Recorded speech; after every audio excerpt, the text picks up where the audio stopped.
Shalom Bapak Ibu sekalian. Shalom yang untuk di rumah yang mengikuti lewat YouTube.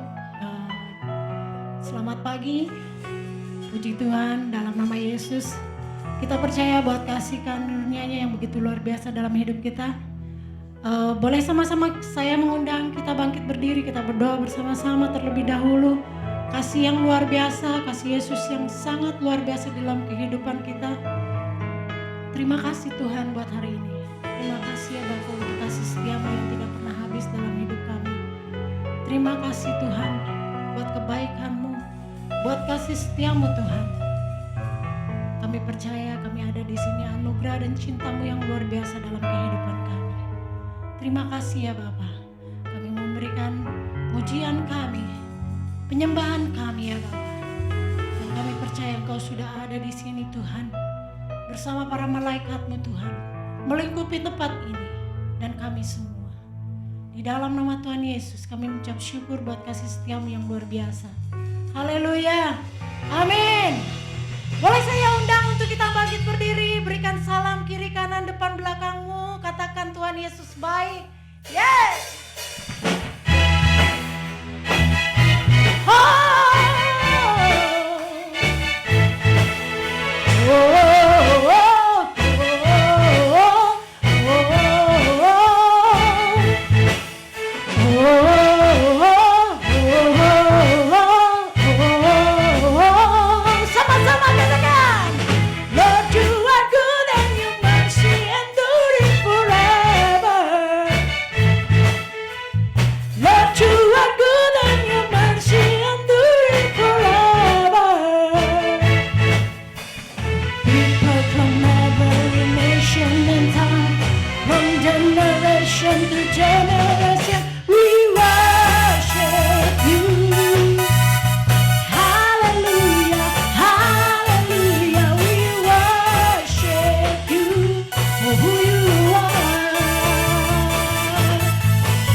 damai sejahtera dan kasih karunia Kristus menyertai kita semua warga kerajaan Allah. Suatu hari Yesus diuji untuk menjebak dia. Yang menyuruh orang Farisi. Mereka bermusuhan dengan orang Herodion, orang Herodiani. Tetapi pengikut dan pengagum dan penjilat daripada Herodes. Tapi untuk menjebak Yesus mereka bersama-sama. Dan mereka menanyakan suatu pertanyaan yang merupakan bola pelintir, bola susah. Menurut kamu apa dibolehkan membayar pajak pada kaisar atau tidak? Sebelumnya mereka manggil dia guru yang baik. Hati-hati kalau ada orang memuji saudara. Mungkin mau pinjam uang atau apa. Dan firman Allah mengatakan apa boleh membayar pajak kepada kaisar? Ini pertanyaan susah. Orang Yahudi tentu saja benci kepada pemungut cukai yang menjadi kolaborator, menjadi pengikut daripada Romawi ya. Dan mengkhianati bangsanya sendiri. Kalau dia bilang ya silakan ya boleh. Kalau enggak ya enggak usah. Apa yang terjadi? Yesus tahu kejahatan hati mereka. Mengapa kamu mencobai aku, hei orang-orang munafik? Ya. Tunjukkan padaku mata uang untuk pajak tunai mengeluarkan. Mata uang tentu saja mata uang Romawi ya waktu itu. Ini gambar dan superscription siapa, tulisan siapa. Dan satu gambarnya ya Kaisar Tiberius ya. Mereka berkata ya gambar dan tulisan Kaisar. Dan jawab Yesus, berikan pada Kaisar apa yang wajib kamu berikan pada Kaisar. Itu adalah pajak ya, dan cukai. Dan kepada Allah apa yang kamu wajib berikan kepada Allah. Selain daripada hati kita, karena itu banyak sekali orang menentang persepuluhan. Kalau orang berkata, saya tanya rabi-rabi, tidak ada lain memberikan persepuluhan. Iya kan sekarang sudah tidak ada bait Allah. Jangankan persepuluhan, korban harian pun tidak ada. Tetapi saudaraku, saya percaya bahwa persepuluhan itu adalah, pajak itu adalah untuk kepentingan umum. Untuk membangun jalan, untuk memelihara gedung-gedung pemerintah, membayar pegawai negeri. Saudaraku, persepuluhan itu sebagai bentuk daripada pajak kerajaan Allah. Karena itu saudaraku, Yesus berkata, berikan kepada Kaisar. Kaisar ya, yang kamu wajib berikan dan berikan kepada Allah. Yang wajib kamu berikan kepada Allah. Yang pertama-tama harus diberikan pada Tuhan adalah tubuh kita, Roma 12 ya. Itu adalah ibadah kita yang patut, ibadah kita yang pantas, ibadah kita yang seharusnya. Dalam hidup saya ya seringkali orang itu tanya tidak untuk mencari tahu tetapi untuk menjebak. Tidak apa-apa. Kesempatan apapun rencananya nama Kristus diberitakan.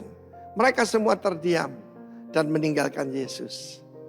Saudara, berikan kepada Tuhan nomor satu. Yang menjadi bagian Tuhan. Serahkan tubuhmu sebagai korban yang hidup, kudus dan berkenan pada Tuhan. Itu ibadahmu yang sejati. Dan sejak saya serahkan hidup saya, maka uang itu jadi masalah kecil. Sebagai hamba Tuhan saya tetap membayar pajak pada pemerintah.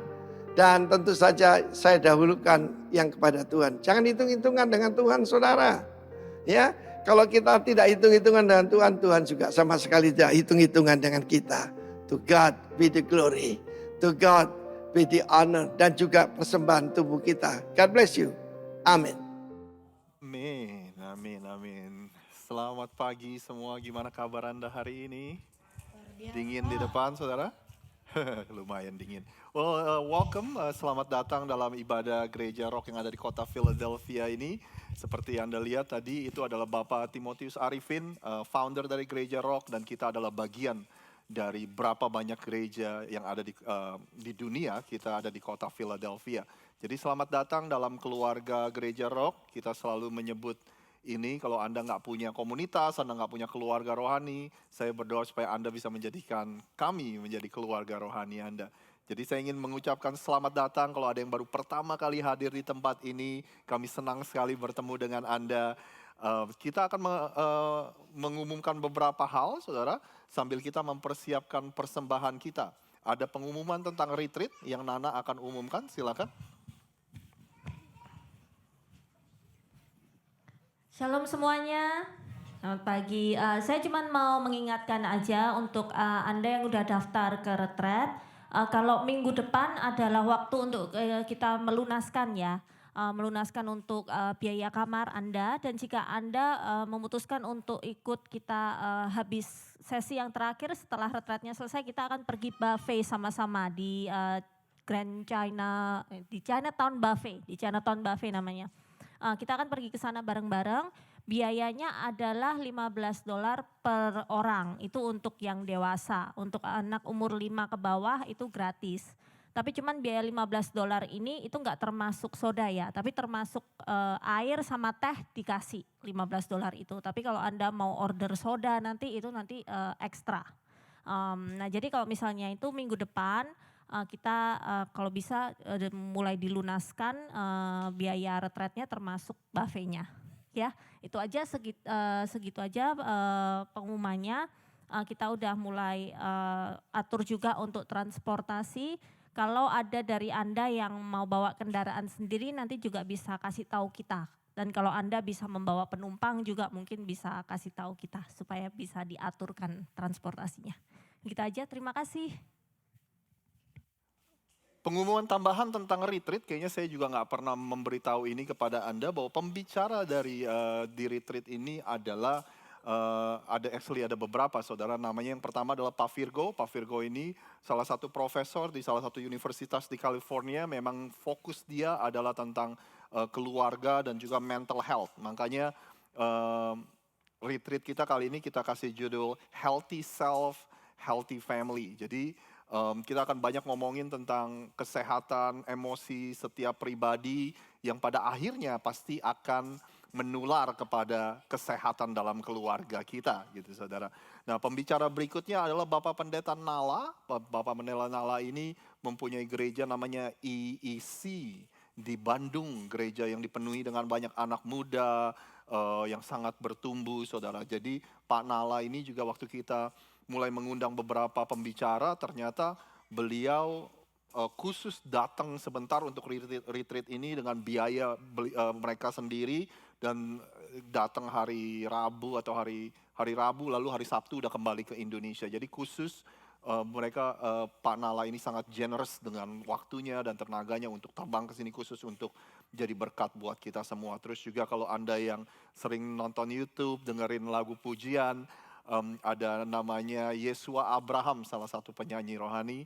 Yesua juga akan bersama-sama dengan kita, saudara. Kita lagi coba atur, kebanyakan dari mereka sudah pulang ke Indonesia sebelum jatuh hari Minggu, tapi mungkin Yesua ini mungkin kita bisa atur kalau dia misalnya di beberapa gereja di sekeliling kita, kalau dia nggak kosong, kita akan minta dia untuk ngisi di sini. Jadi doakan terus untuk retreat dan buat Anda yang nggak bisa ikut tahun ini, saya berdoa tahun depan Anda bisa berpartisipasi.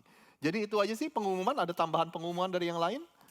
Christmas shoebox ya, Christmas shoebox itu minggu depan itu udah terakhir saudara. Tapi kalau udah minggu depan udah lewat, jangan dibawa ke sini shoeboxnya karena kita nggak punya tempat untuk nyimpan karena akan rusak saudara. Jadi habis minggu depan itu kita udah nggak bisa terima lagi shoebox. Jadi kalau Anda belum melengkapinya, Anda buru-buru lengkapi. Kalau Anda memang nggak punya waktu untuk menyumbangkan shoebox, Anda bisa masukkan persembahan ke dalam amplop yang ada di depan Anda, tulis kotak sepatu supaya kita bisa membelanjakan 100% dari uang yang Anda berikan untuk keperluan itu saudara. Jadi nggak masuk ke dalam kas gereja tapi kita belanjakan untuk keperluan shoebox tersebut. Nanti setelah kita menyelesaikan proyek itu, kita akan berikan laporan kepada Anda, kita kumpulkan berapa box dan sebagainya. Jadi kalau Anda punya pertanyaan lebih lagi, Anda bisa tanya Nadia. Nadia di belakang tuh yang angkat tangan. Nadia akan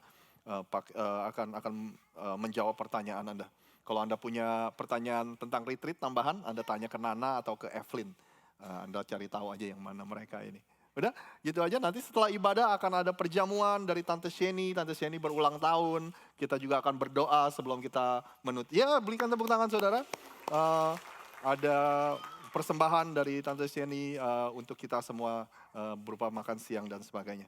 Jadi itu aja, yuk kita berdoa sebelum kita memberikan persembahan kita. Mungkin saya boleh undang Ibu Nevo untuk berdoa buat kita. Ya.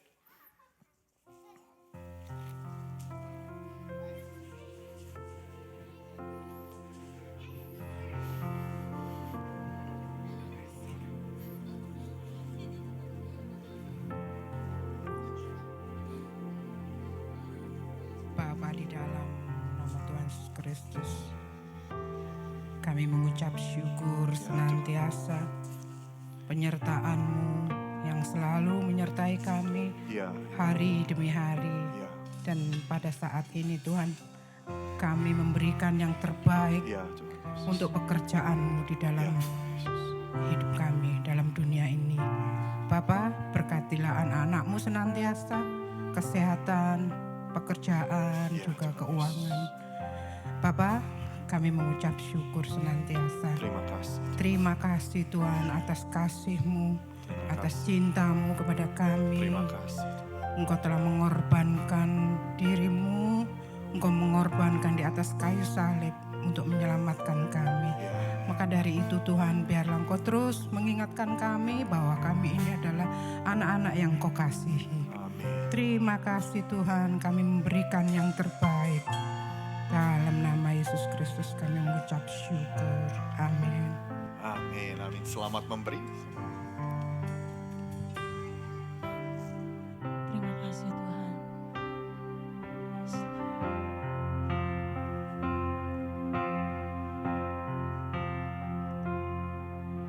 Satu hal yang selalu ku rindu,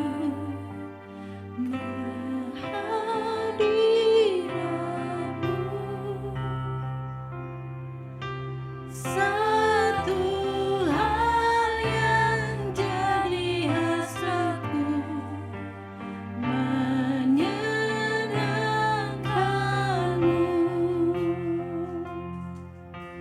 Yesus, Kau dambaan-Ku, ku sujud menunggu.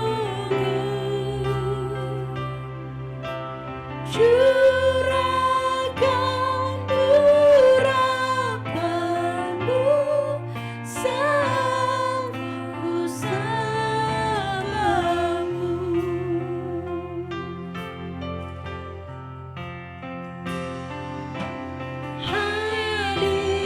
Hadirat-Mu menghidupiku, menenangkanku. Kini ku membawa hidupku, basuh diriku. Yesus, Kau dambaan-Ku, ku sujud menunggu. Curahkan urapan-Mu saat ku sembah-Mu. Yesus, Kau dambaan-Ku, ku sujud menunggu. Boleh Bapak Ibu sekalian kita bangkit berdiri menyembah Dia lebih lagi. Yes Lord.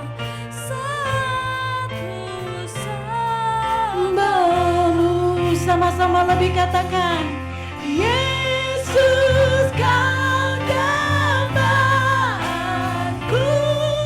ku sujud menunggu. Curahkan urapan-Mu saat ku sembah-Mu. Yesus, Yesus,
kasih ya Tuhan. Yes Lord. Draw me close to you. Never let me go.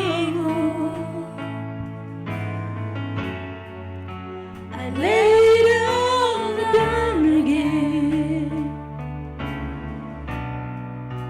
to hear you say that I'm your friend. You're my desire. No one else will do. 'Cause nothing else can take your place. To feel the warmth of your embrace. Help me find a way. Bring me back to you.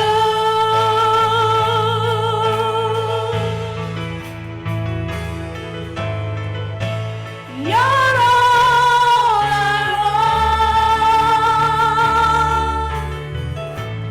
You're all I ever needed. You're all I want. Help me know you are here. You're all I want. You're all I needed.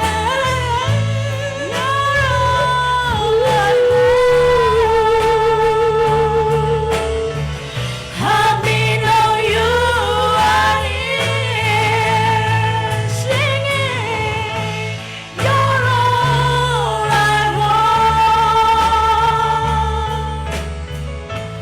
You're all I ever needed. Oh, you're all I want. Help me know you are here. Sama-sama kita angkat tangan kita. You're all I want. Sembah dia, kira bayar. You're all I have. Hanya Engkau yang kami inginkan Tuhan dalam hidup ini Bapa. Engkau adalah pengharapan kami.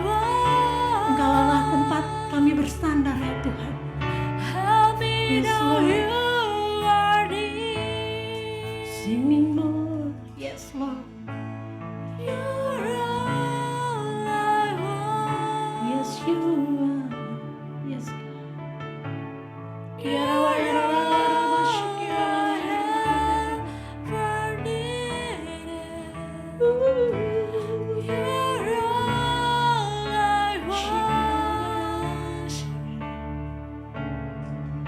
Help me know you are near.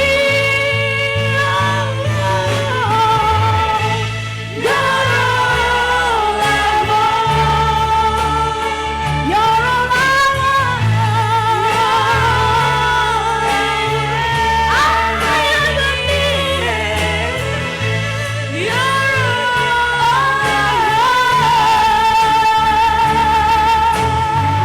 Help me know you are near. Sing more. You're all I want. Hey,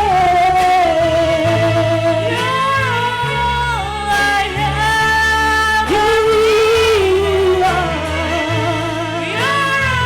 Yes, Lord. Help me know you are near. Help me know you are near. Help me know you are near.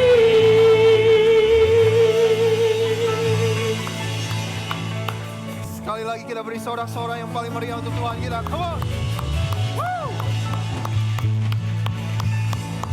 Thank you Come on, kids. Come forward. We're gonna pray over you. We're gonna speak blessing over you. Come on, come forward.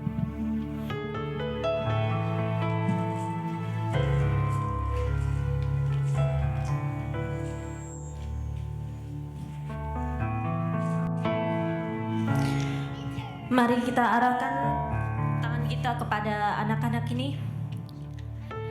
Bapa di surga, kami mengucap syukur Tuhan atas hari yang luar biasa ini Tuhan, di mana kami semua bisa datang menyembah-Mu Tuhan, di mana anak-anak-Mu juga bisa datang menyembah-Mu Yesus, datang beribadah ya Bapa di rumah-Mu Tuhan, di hadirat-Mu Yesus.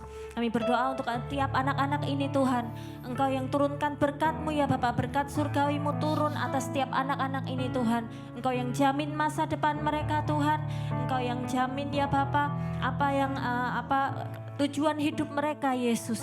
Terima kasih Tuhan, Engkau terus ya Bapa berikan perlindungan-Mu, kesehatan ya Bapa. Semuanya ya Bapa, Engkau turunkan atas anak-anak ini ya Tuhan, kepandaian Tuhan. Biarkan mereka ya Bapa bisa menjadi anak-anak yang cerdas Tuhan. Enggak cuman mereka cantik dan ganteng Tuhan, tetapi mereka juga diperlengkapi dengan kecerdasan ya Bapa, dengan kecantikan dan ketampanan ya Bapa di dalam hati mereka Tuhan. Terima kasih Yesus, kami percaya ya Bapa anak-anak ini akan tumbuh menjadi anak-anak yang mengasihi Engkau, hormat kepada orang-orang di sekitarnya, kepada orang tua mereka, mengasihi keluarga mereka, mengasihi komunitas mereka juga Tuhan. Engkau biarkan mereka tumbuh menjadi terang bagi teman-teman mereka Tuhan, menjadi influence, bukan dipengaruhi tetapi mempengaruhi, membawa pengaruh yang baik untuk teman-teman mereka Tuhan, menjadi orang-orang yang akan membawa perubahan di komunitas mereka, di kota di mana mereka ditempatkan, di negara di mana mereka ditempatkan Tuhan. Engkau berkati studi mereka Tuhan, Engkau berkati juga ya Bapa keluarga yang mereka akan miliki di masa depan nanti Tuhan. Kami serahkan masa depan anak-anak kami Tuhan ke dalam tangan-Mu Yesus, karena Engkau yang empunya pemilik mereka Yesus. Engkau yang menitipkan mereka di dalam kehidupan kami sebagai orang tua, sebagai komunitas ya Tuhan. Engkau yang pakai kami juga Tuhan sebagai perpanjangan tangan-Mu untuk bisa membawa mereka memenuhi tujuan hidup yang sudah Engkau tetapkan dalam kehidupan mereka Yesus. Terima kasih Tuhan. Engkau terus berikan kami kebijaksanaan sebagai orang tua, sebagai komunitas di mana mereka sudah ditempatkan, untuk kami bisa mendidik mereka dengan baik Tuhan. Terima kasih Bapak, terima kasih Engkau berkati guru-guru sekolah minggu yang akan mengajar pada hari ini Tuhan. Engkau berikan kepada mereka hikmat untuk apa yang akan diajarkan kepada anak-anak ini Tuhan. Biarkan kehidupan mereka juga bisa diubahkan Yesus. Benih firman-Mu dapat ditanamkan pada hari ini Tuhan di dalam ke hati mereka ya Bapak. Terima kasih Bapak, kami serahkan semuanya ke dalam tangan-Mu. Di dalam nama Tuhan Yesus kami berdoa. Amin. Go ahead kids, welcome. Go to your class. Dan buat setiap kita akan berdoa sebelum kita mendengar firman. Terima kasih Tuhan, kami ingin punya hati yang menerima. Kami buka hati kami untuk mendengar firman Tuhan dalam beberapa menit ke depan.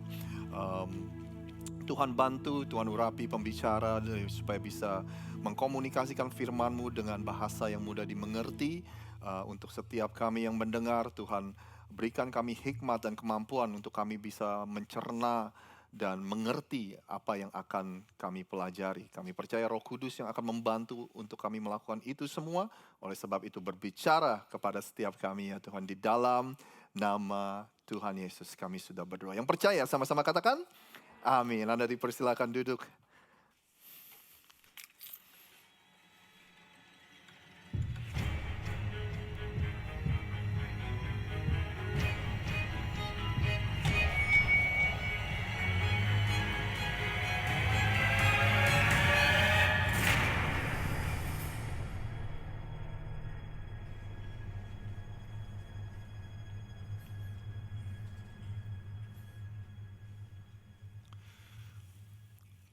Beberapa lama yang lalu saya membaca sebuah artikel tentang seorang pria yang mengalami kecelakaan dan kepalanya terbentur. Ada bagian dari otak manusia yang disebut dengan anterior cingulate cortex. Bagian otak manusia ini memang Tuhan ciptakan untuk membantu kita manusia mengantisipasi bahaya, saudara. Jadi untuk kita to be cautious, to be berhati-hati. Nah, cerita dalam artikel itu berkata bahwa anterior cingulate cortex dari pria itu terbentur dan akhirnya terganggu dan sekarang tidak berfungsi dengan baik. Nah, kesimpulan dari orang-orang dan tim medis yang menangani pria itu berkata bahwa ini pria nggak aman. It is not safe for him to be alone. Nggak aman buat pria ini untuk sendiri. Kenapa? Karena eksperimen yang mereka lakukan, misalnya mereka coba taruh ular yang berbisa di depan pria ini dan dia coba menyentuhnya, saudara. Karena sekali lagi bagian dari otak dia yang Tuhan memang ciptakan di dalam otak setiap kita yang mengantisipasi bahaya itu terganggu dan udah mulai rusak. Bahkan mereka melakukan eksperimen, dibiarinin orang ini jalan malam-malam di tempat gelap melalui sebuah taman, sebuah park, ya kan, lalu mereka pura-pura rampok nih orang, saudara. Dan tapi keesokan harinya, ini orang melalui jalan yang sama, di waktu yang sama, di tempat gelap yang sama. Jadi kesimpulannya, saudara, bahwa enggak aman untuk pria ini hidup sendirian. Bapak, Ibu, dan teman-teman semua, hari ini kita akan memulai serial khotbah yang baru yang kita beri judul Fearless. Jangan takut. Kalau Anda nggak tahu apa itu seri khotbah, biasanya kita pilih topik dan kita bicarakan beberapa minggu, saudara. Nah, hari ini kita akan bicara tentang fearless, bahasa Indonesia yang mungkin jangan takut. Pertanyaannya gini, boleh gak sih kita punya rasa takut? Ya kan? Rasa takut itu adalah bagian dari emosi manusia. Ya kan? Dan emosi manusia, perasaan manusia itu datangnya dari Tuhan. Tuhan menciptakan kita supaya kita bisa punya emosi dan punya perasaan, saudara. Ya kan? Nah, rasa takut adalah bagian salah satu dari emosi manusia.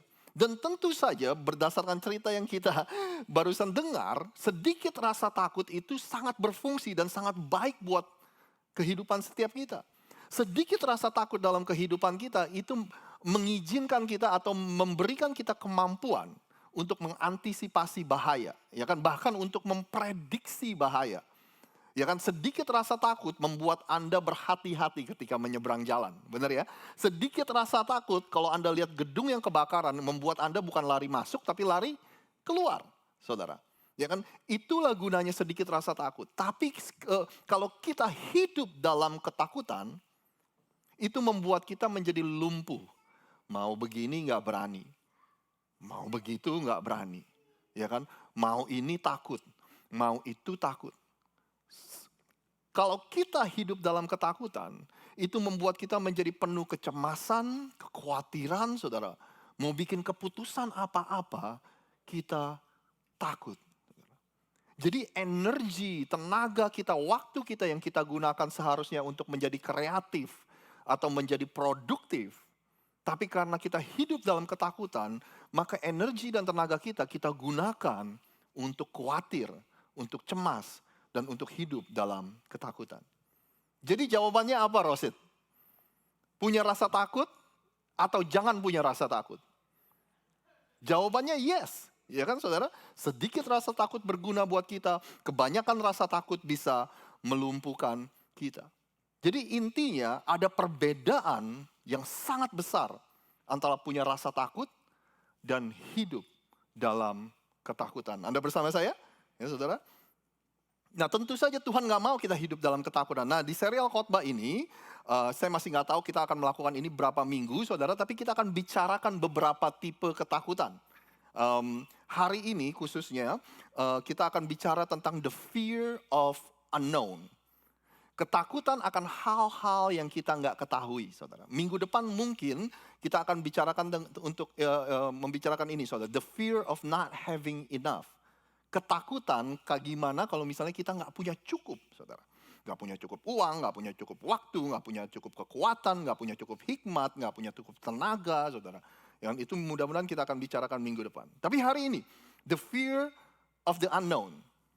Ketakutan akan hal-hal yang kita nggak bisa ketahui. Ada dari Anda, begitu Anda mikirin hari esok, masa depan anak-anak Anda, hari esok anak-anak Anda, keluarga Anda mulai nervous, ada di sini? Anda mulai sedikit punya kekhawatiran dengan keadaan dunia di sekeliling kita, ya kan? Kitab Pengkhotbah ngomong begini, ini bahasa Inggrisnya. Dia bilang gini, since no one knows the future, who can tell someone else what is to come? Tidak ada seorang pun tahu nasib apa yang menanti. Dan tidak ada yang dapat mengatakan apa yang akan terjadi, saudara.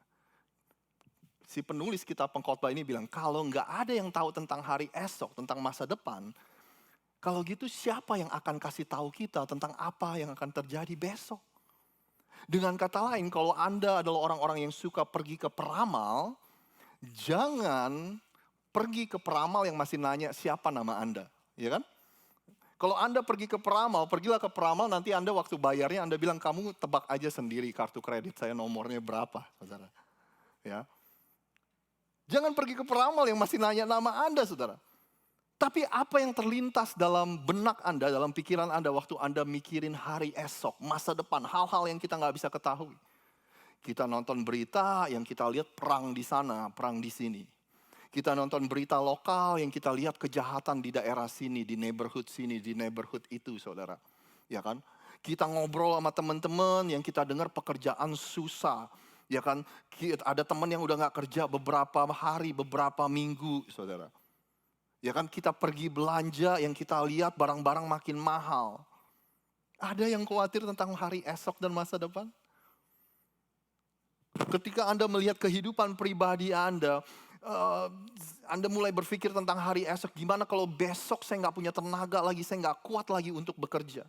Gimana dengan anak-anak saya bulan depan? Ada biaya yang harus saya penuhi, ya kan? Gimana dengan hasil dari pertemuan saya dengan dokter, hasil cek kesehatan saya? Ketika Anda memikirkan hari esok, apa yang terlintas dalam benak Anda, saudara? Buat kita-kita yang masih single, buat Anda, saudara yang masih single. Aduh, apakah saya akan pernah menikah? Apakah someday saya akan menikah? Kalau saya menikah, suami saya akan akan orang yang seperti apa ya? Istri saya itu orangnya nanti seperti apa ya? Nanti keluarga saya bentuknya seperti apa ya? Waktu kita mikirin orang tua kita mikir berapa lama lagi ya mereka akan bersama-sama dengan saya, saudara. Waktu kita memikirkan semuanya itu, adakah trigger? Adakah sesuatu yang memicu dalam pikiran Anda, dalam hati Anda? Nervous, khawatir, cemas, takut, saudara. Buat kita yang udah lama jadi orang Kristen, padahal kita hafal banget perkataan Yesus. Janganlah khawatir akan hari esok karena kesusahan hari ini cukuplah untuk hari ini, kata Yesus. Ya kan? Tapi tetap aja kita masih khawatir. Why? Because the fear of the unknown is real. Ketakutan akan hal-hal yang kita nggak bisa ketahui itu nyata, saudara. Itu benar-benar ada. Ada penulis buku yang bilang gini. Andai aja kita bisa mesen kehidupan ini seperti kita mesen kopi, katanya. Bang, kopinya jangan pahit-pahit ya. Hidup ini udah pahit, katanya. Bang, gulanya tambahin ya, biar hidup saya manis, katanya saudara. Tapi sayangnya hidup itu nggak seperti kita mesen kopi. Ya kan? Kita nggak bisa punya kepastian.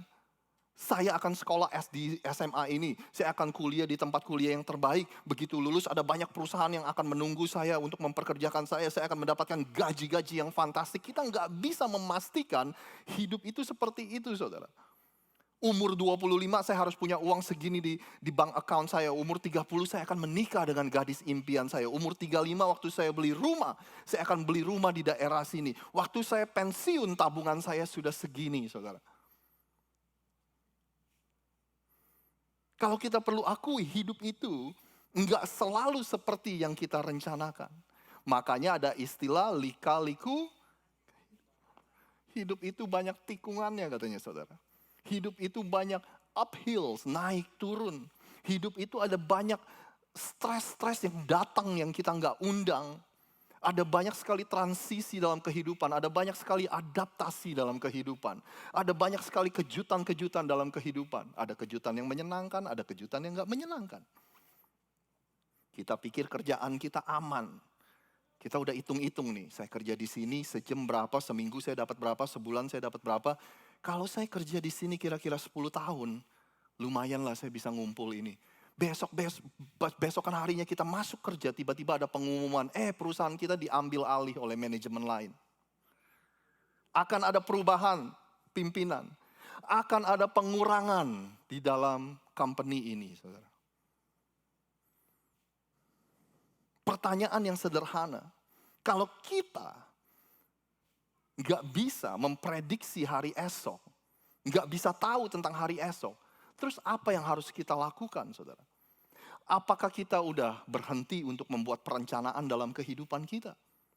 Buat apa sih kita ngerencanain sesuatu kalau pada akhirnya hidup itu random? Hidup itu nggak bisa ditebak. Buat apa sih saya buang-buang waktu dan tenaga untuk membuat perencanaan kalau hidup itu semaunya aja melakukan apa yang dia mau? Jadi pertanyaan yang akan kita jawab pada hari ini, bagaimana kita menyikapi situasi ini, saudara? Bagaimana kita meresponi dan merekonsiliasi keadaan ini? Di satu sisi, kita harus menerima realita bahwa kita nggak bisa menebak hari esok. Tapi di sisi lain, kita juga nggak punya perencanaan apa-apa dalam kehidupan kita. How do we reconcile this? Bagaimana kita menyikapi situasi ini, dua realita ini, saudara? Hari ini, saya ingin ajak Anda untuk melihat sebuah tulisan di kitab Perjanjian Baru Anda yang ditulis oleh seseorang yang namanya Yakobus. Saya mau memberikan Anda sedikit latar belakang tentang Yakobus, terus saya mau membuat sebuah asumsi, saudara. Yakobus ini kan yang nulis di Perjanjian Baru Anda itu adalah Yakobus, saudara tirinya Yesus.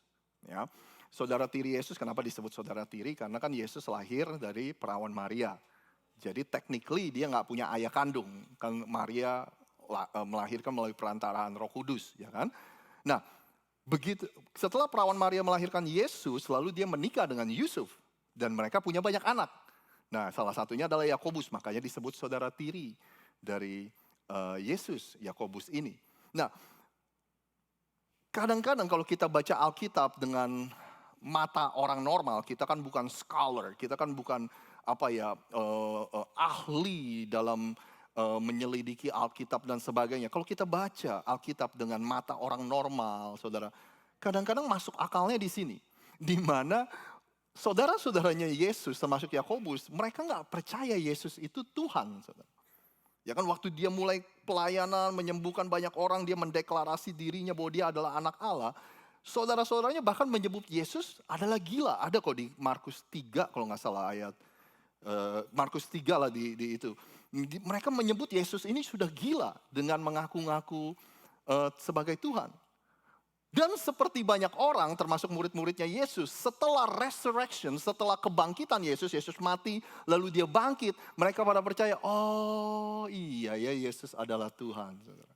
Nah, untuk mempersingkat cerita, Yakobus ini, saudara, setelah Yesus bangkit dari kematian, gereja mula-mula itu lahir.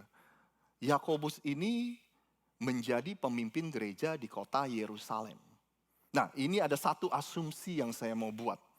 Sekali lagi, ini asumsi saya. Jadi ini nggak mutlak ya, saudara ya. Anda boleh setuju, Anda boleh nggak setuju. Asumsi saya bahwa Yakobus ini punya karakter dan kepribadian sebagai pemimpin yang kuat, saudara. Kenapa? Karena nggak mudah untuk memimpin gereja di Yerusalem. Di kota di mana segala aktivitas, pusat aktivitas dari religious activity, saudara. Pusat agama Yahudi pada saat itu. Ya kan, kota yang besar. Mungkin kota yang terbesar pada saat itu selain Roma, saudara. Ya kan? Jadi nggak mudah dan mereka nggak akan menunjuk sembarangan orang untuk menjadi pemimpin di gereja di Yerusalem. Nah, jadi kalau Yakobus adalah seorang pemimpin yang punya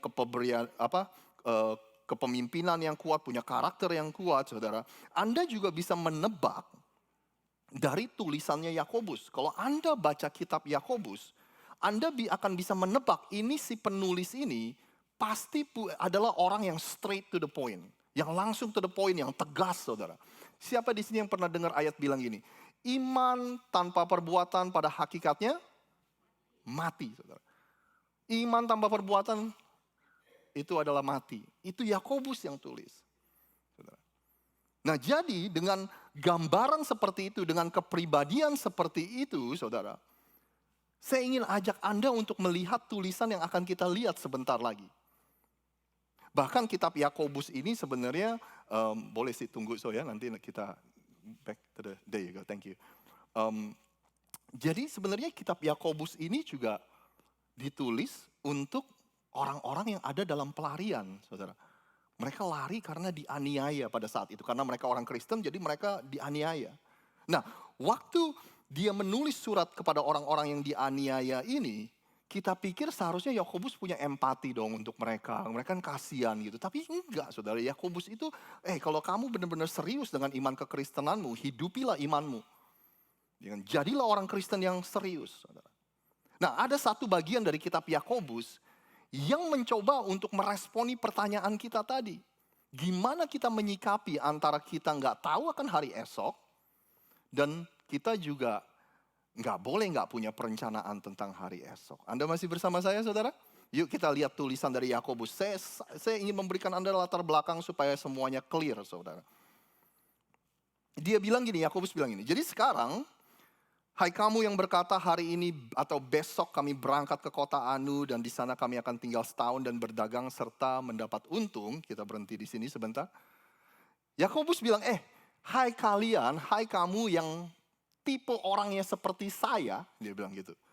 Yang suka planning, yang suka membuat perencanaan secara detail. Ini lumayan detail, saudara. Ya kan, hari ini atau besok dia tahu kapan, kami akan berangkat ke kota Anu, dia tahu dia mau kemana.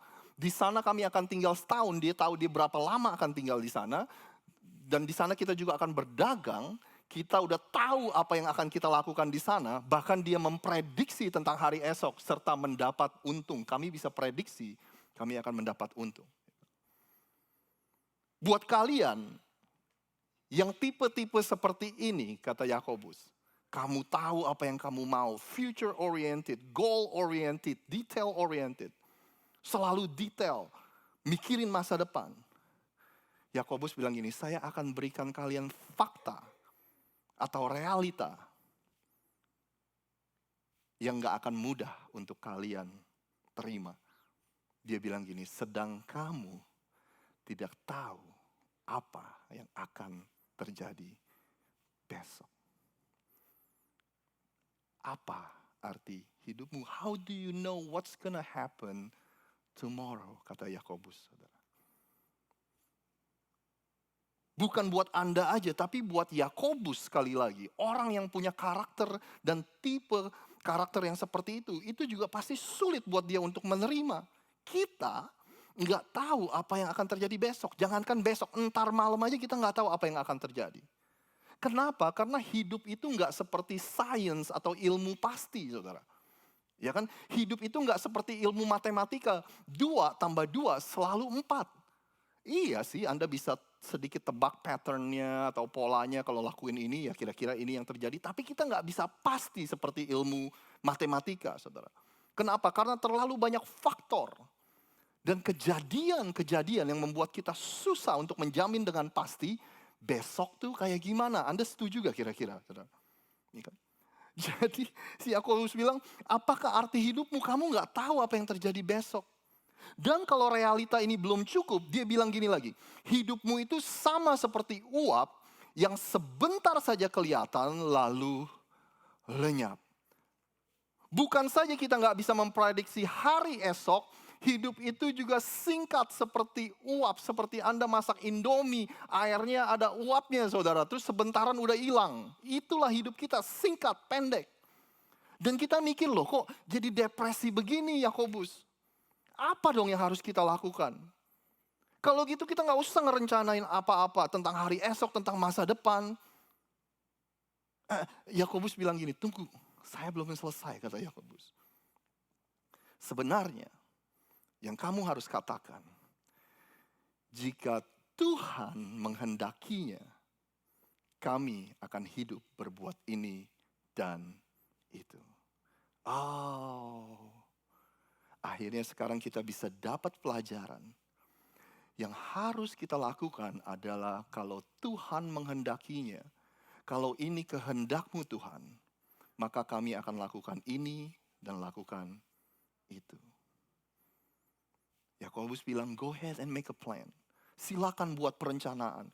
Go ahead and make a detailed plan. Go ahead, silakan membuat perencanaan yang detail tentang hari esok, tentang masa depan, kapan, kemana, apa, siapa. Buatlah perencanaanmu itu, kata Yakobus. Hanya, jangan lupa sama satu ini. Satu faktor yang paling penting, dia bilang. Jangan lupa untuk membuat perencanaanmu dan mengajak Tuhan untuk involve, untuk campur tangan dalam perencanaanmu. Anda bersama saya, saudara? Ya. Kenapa kita takut untuk membuat untuk mengajak Tuhan untuk involve atau untuk mengajak Tuhan campur tangan dengan perencanaan kita? Apakah karena kita takut nanti perencanaan kita sama perencanaan Tuhan itu berbeda, saudara? Kalau kita sadar, kalau kita percaya Tuhan itu berdaulat atas hidup kita dan atas segala sesuatu yang terjadi. Kalau kita sadar dan percaya Tuhan itu hidup di luar waktu, saudara. He is the Alpha and He is the Omega. He is the beginning and He is the end. Dia yang terawal dan Dia yang terakhir. Artinya di masa depan, di hari esok Anda, Tuhan tuh udah di sana, saudara. Kalau kita sadar dan percaya Tuhan itu baik, mengasihi kita, Dia penuh rahmat dan penuh kasih karunia, maka semuanya itu akan mempermudah Anda dan saya untuk berserah kepadanya. Jadi cara pikir Anda tentang Tuhan itu sangat-sangat mempengaruhi bagaimana Anda membuat perencanaan akan hari esok, saudara. Dengan kata lain, kita bilang, Tuhan, ini adalah perencanaan saya. Jika ini kehendak-Mu, ya baiklah. Kalau ini bukan kehendak-Mu, aku percaya Tuhan itu all knowing, omniscient, maha tahu. Aku percaya Tuhan itu omnipotent, all powerful, maha kuasa. Saudara. Itu aja kata Yakobus. Sederhana tapi rumit, rumit juga sederhana, tapi juga sederhana. Saudara. Kalau kita involve Tuhan, ngajak Tuhan dalam perencanaan kita, maka kita akan bilang, Tuhan kalau Engkau menghendakinya. Tapi kalau kita enggak mengajak Tuhan dalam perencanaan kita, Yakobus bilang gini, tetapi sekarang kamu memegahkan diri dalam congkakmu. Dan semua kemegahan yang demikian adalah salah. Bahasa Inggrisnya, you are boasting. You are arrogant. Dengan perencanaanmu sendiri. Dia bilang gitu. Ya kan? Anda masih ingat Yakobus ini orangnya straight to the point, saudara. Dia bilang banyak orang gak ngajak Tuhan dalam perencanaannya. Seakan-akan mereka maha tahu, seakan-akan mereka tahu dan bisa menjamin tentang hari esok. Dan orang yang kayak gitu, Yakobus bilang itu sombong. Orang yang kayak gitu merasa bahwa dia bisa mengendalikan dan menjamin masa depan mereka. Lalu Yakobus tutup dengan ini. Many people plan like God doesn't exist. Banyak orang, Yakobus bilang, yang merencanakan hidup mereka sepertinya Tuhan itu nggak ada, saudara. Lalu dia tutup dengan ini. Jadi jika seseorang tahu bagaimana ia harus berbuat baik, tetapi ia tidak melakukannya, ia telah berdosa, saudara. Dia bilang gini, it is a sin to know what to do, but then you are not doing it. Sebagai penutup, Yakobus coba mau memastikan ini, saudara. Jangan sampai orang-orang yang punya kebiasaan, ya udah ngalir aja deh, ya kan? Akan mengambil kesempatan dan berkata, itu si Yakobus bilang ngapain buat perencanaan, ngalir aja lah, ya kan saudara. Makanya Yakobus tutup dengan berkata bahwa jangan sampai orang-orang yang tahu apa tanggung jawabnya, apa yang harus dia lakukan sebagai tanggung jawabnya, mereka nggak lakukan. Itu adalah berdosa. Dia bilang gini, hanya karena kita nggak bisa tahu tentang hari esok, jangan gunakan itu sebagai excuse atau alasan untuk tidak melakukan tanggung jawab kita. Jadi untuk menyimpulkan pesan khotbah kita hari ini tentang the fear of the unknown. Ketakutan akan hal-hal yang kita nggak bisa ketahui, saudara. Saya mau mengambil dua kesimpulan dan mungkin mudah diingat dan Anda juga punya jadi perubahan cara pandang, saudara. Kesimpulan yang pertama, ketika kita menghadapi hari esok yang kita nggak bisa ketahui, yang kita nggak bisa tebak, saya mulai mengambil kesimpulan bahwa it is not so much about your perfect plan. Ini bukan soal perencanaan kita yang sempurna, ya kan? It is not so much about having a backup plan. Ini bukan soal kita harus punya backup plan, backup rencana seperti itu. Ya kan? Kalau krisis terjadi berarti kita akan melakukan plan B, saudara. Tapi saya mulai menyimpulkan, ketika kita menghadapi hari esok yang kita nggak bisa ketahui, yang jauh lebih penting adalah knowing who you can trust. Ketahui siapa sih yang kita bisa percayai, saudara. Untuk menghadapi hari esok, siapa yang Anda bisa percayai? Bayangin kalau Anda mencoba untuk mendaki gunung Himalaya, gunung Everest. Saudara.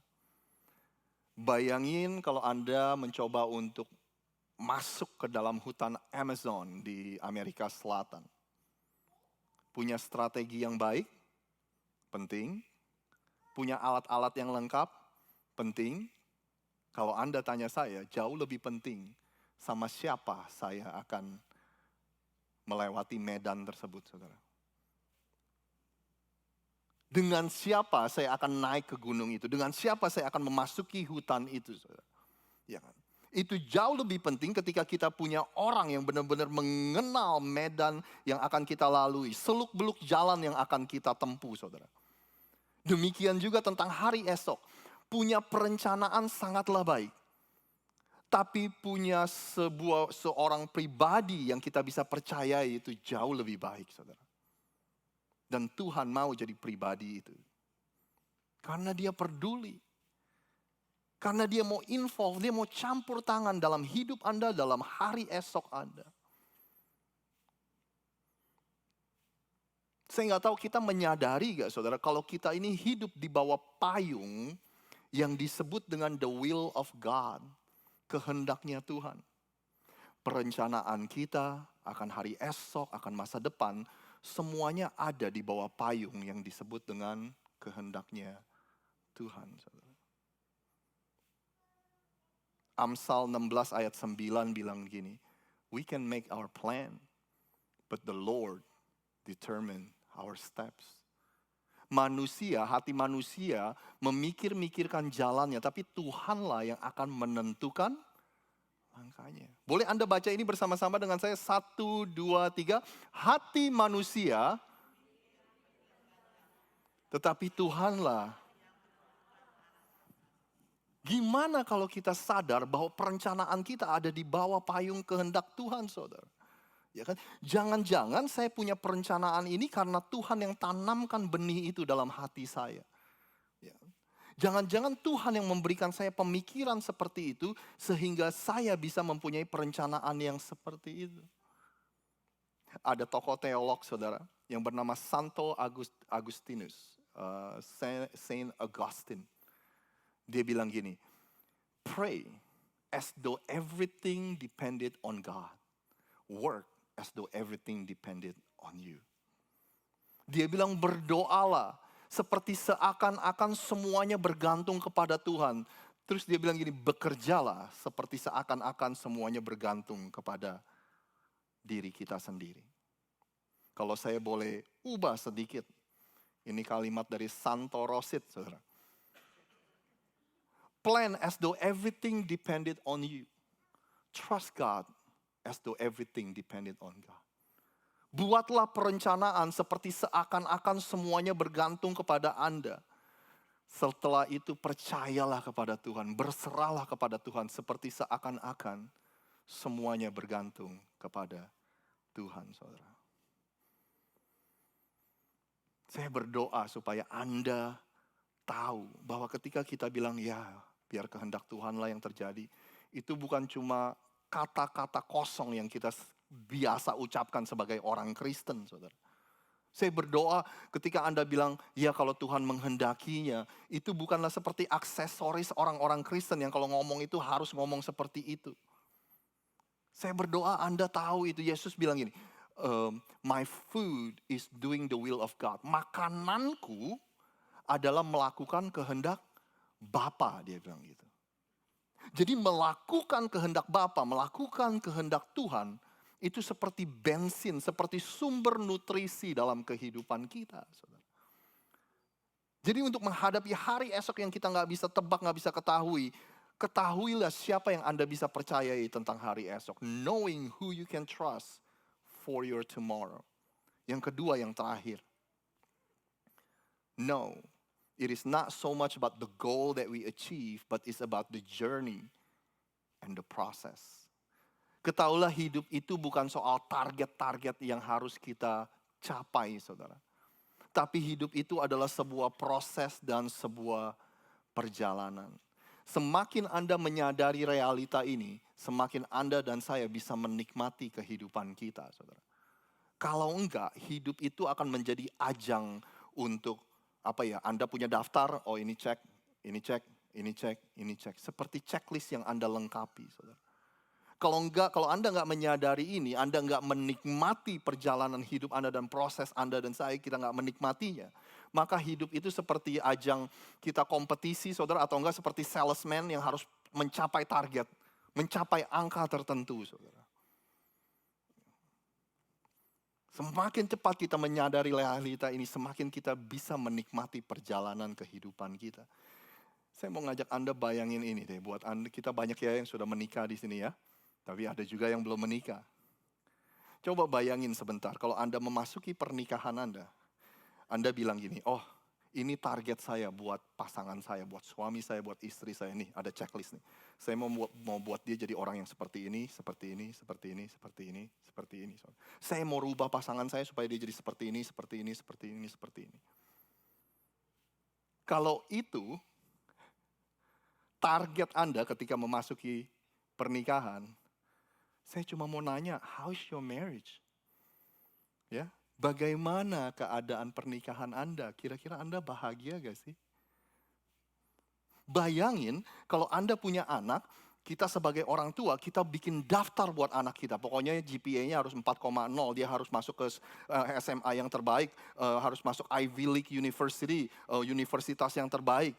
Ya kan, dia akan menikah dengan pria yang seperti ini, wanita yang seperti ini. Dia harus jadi ini, dia harus jadi itu. Kalau hubungan Anda dan saya dengan anak kita seperti itu, saya cuma ingin tanya, how is your relationship with your children? Kira-kira menyenangkan gak hubungan Anda dengan anak-anak Anda, saudara? Semakin kita menyadari ini, saudara, semakin kita sadar, ternyata hidup itu bukan soal target-target yang harus kita capai ya, angka-angka yang kita harus ini ya, harus hit gitu, saudara. Harus kita capai. 5 tahun dari sekarang, 10 tahun dari sekarang, nih target saya. Berapa banyak uang saya, berapa banyak tabungan saya. Bolehkah kita buat perencanaan? Boleh. Yakobus bilang, firman Tuhan bilang harus punya perencanaan. Tapi jangan lupa untuk ngajak Tuhan involve, campur tangan dengan perencanaan-perencanaan itu. Amin, saudara. Saya percaya, saudara. Demikian juga hubungan kita sama Tuhan. Saya yakin banget, Tuhan itu juga tertarik dan menikmati proses perjalanan kita bersama dengan Dia, saudara. Saya tahu Tuhan punya target, saudara. Saya tahu Tuhan ingin menjadikan kita semakin lama, semakin seperti Dia, seperti anaknya, seperti Kristus, saudara. Ya kan? Tapi saya sangat percaya juga Tuhan juga bukan gini, saudara, bukan buru-buru ingin jadikan Anda sebagai finish product. No. Saya sangat percaya Tuhan juga menikmati perjalanan iman kita bersama dengan Dia, saudara. Karena kita bukan barang yang buru-buru harus dijadiin sebagai finish product, saudara. Tuhan menikmati perjalanan kehidupan kita setiap hari waktu kita bergantung sama Dia. Tuhan suka waktu Anda dan saya datang sama Tuhan dan bilang gini, Tuhan, saya khawatir banget tentang hari esok saya. Tapi saya mau belajar percaya. Saya percaya sebab Engkau baik. Saya percaya sebab Engkau bisa diandalkan. Makanya aku mau berserah kepada Engkau. Tuhan menikmati proses itu, saudara. Saya percaya banget Tuhan itu menyukai proses ketika kita datang kepada Dia, saudara. Kita bilang, ya elah Tuhan, saya udah buat perencanaan capek-capek, akhirnya buyar, nggak terjadi, semuanya gagal.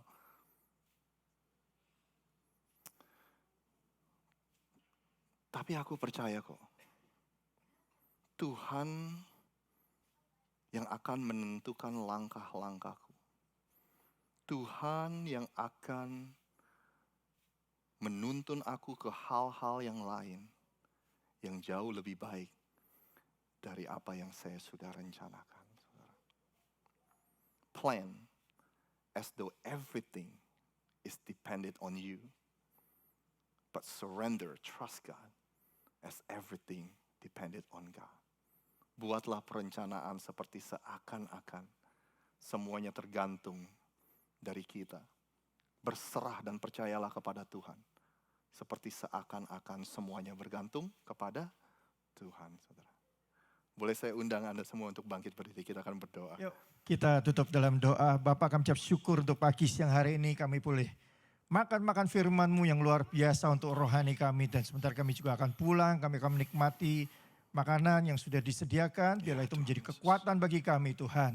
Terima kasih Bapak, kami percaya Tuhan, Engkau sudah mengatur hidup kami sepanjang minggu yang akan datang. Kami percaya Tuhan perencanaan-Mu luar biasa dan penuh dengan damai sejahtera bagi kami Tuhan.